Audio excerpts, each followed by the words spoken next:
So the next step is setting up a customer, and you want to rename them from customer to client, because we use the terminology clients when we work with attorneys and law firms.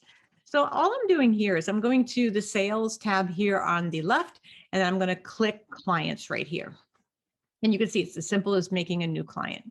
And then I'm going to just pick a name here.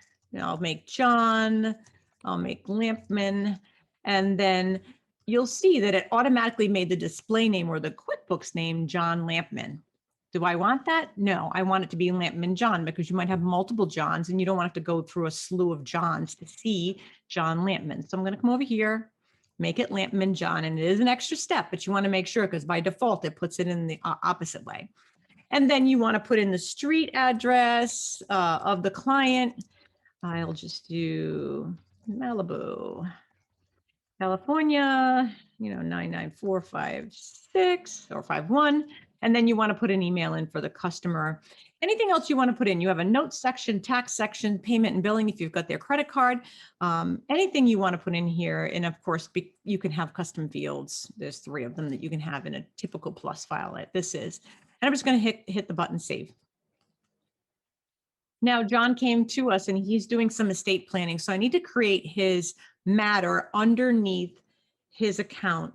So it's going to have that hierarchical view. So John's going to be my client, and maybe he comes to me for estate planning, and then down the road, he needs to do a child custody. So I want to have that ability to put those matters. I don't want to create one for every single time John comes to me.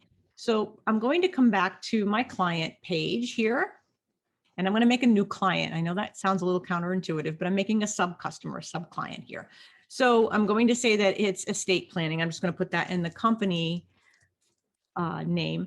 I do want to attach his name here, though. I don't want to disregard the name. I want to put his name in here too, because I want him to have that connection. Because if I do a lot of estate planning, and if this sub client ever gets detached from the client, I want to be able to find it. So you only have to really put that in. Again, you can put notes and all that. And what I want to do here is I want to put him as a sub client. So estate planning is the company name. I want to select estate planning here.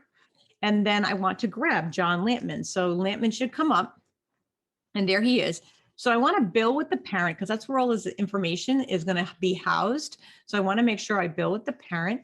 And then the parent is John Lampman. And then this is the estate planning. So see, when I hit bill with parent, all that information populates over.